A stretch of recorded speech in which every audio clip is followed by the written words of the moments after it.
Bien-aimés frères et sœurs, bonsoir et bienvenue pour ce nouveau numéro. Je suis votre serviteur, le pasteur Jean-Marie Lessy. Je veux lancer un appel aux pasteurs, aux prophètes, aux docteurs, évangélistes, aux apôtres, serviteurs de Dieu et serviteurs de l'Église Corps du Christ. Les temps sont durs. Ce n'est plus le moment de se donner un spectacle. Ce n'est plus le moment de faire des exhibitions. Le peuple de Dieu a besoin de nous. La Bible me parle du combat épique de la prise de Jéricho. Mais si vous regardez bien ces récits, il y a deux éléments majeurs qui se sont produits juste avant la prise de Jéricho. Le premier événement, c'est que Josué a procédé à la circoncision massive de toute la population mâle d'Israël. Les enfants qui étaient nés dans le désert n'étaient pas circoncis. Et ils sont restés 7 jours sur place, le temps de leur guérison.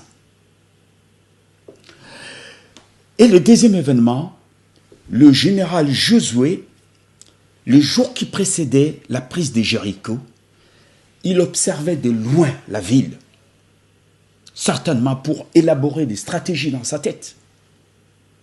Et là, il le voit sortir de nulle part, un homme avec son épée nue à la main.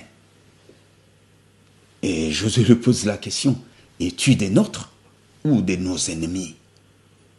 Il dit non, je suis le chef de l'armée de l'Éternel et je viens maintenant. Mes amis, maintenant il a dit, le chef de l'armée de l'Éternel est descendu pour se battre à nos côtés. Il y a le corps médical, le médecin, les paramédics, les infirmières, les ambulanciers, ils sont en première ligne. Ils sont sur le pont. Mais mes amis, il y a une dimension spirituelle. Comme le président Macron l'a dit, nous sommes en guerre contre un ennemi invisible. Mais alors, si l'ennemi est invisible, il est spirituel. Et dans ce cas, nous allons le combattre aussi spirituellement. Voilà pourquoi il faut l'unité de l'Église. Ce qui a fait la force de l'Église primitive du 1er siècle, la Bible dit, la multitude de ceux qui avaient cru n'était qu'un cœur, aucune âme. Nous revenons à notre message. Ce soir, je vous livre la deuxième partie de la récompense dans la fidélité. Hier, je vous ai entretenu sur la résurrection et ce soir, je vais vous parler de la restauration. Tu peux être guéri, tu peux être ressuscité, mais si tu n'es pas guéri de la maladie qui t'a conduit à la mort, tu risques encore de tomber malade et de mourir. Voilà pourquoi il est important quand Dieu ressuscite quelqu'un, il les restaure et il les guérit aussi. Dans le livre de Daniel, au chapitre 4, il y a un récit très éloquent qui nous parle du roi Nabuchodonosor qui est tombé malade. Il était devenu fou, temporairement fou. Alors, au terme de sa maladie et au temps fixé, la Bible dit, dans le livre de Daniel, au chapitre 4, le verset 34, « Après le temps marqué, moi, Nabuchodonosor, je levai les yeux vers le ciel, et la raison me revint. Je bénis les Très-Hauts. Je louai, glorifiai celui qui vit éternellement, celui dont la domination est une domination éternelle, et dont le règne subsiste de génération en génération. Tous les habitants de la terre ne sont à ses yeux que néants. Il agit comme Ulu, plaît avec l'armée des cieux et avec les habitants de la terre. Il n'y a personne qui résiste à sa main et qui lui dise, que fais-tu?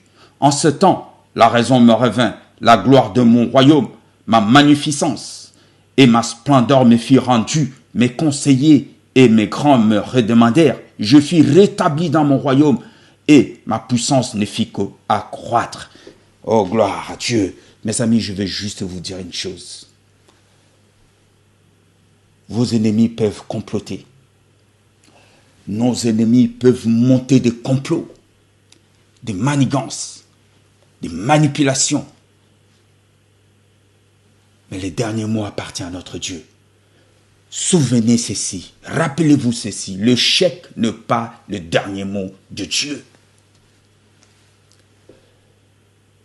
Moi, aujourd'hui, ma prière, c'est quoi? Ma prière, que Dieu se révèle directement au président Macron, au président africain.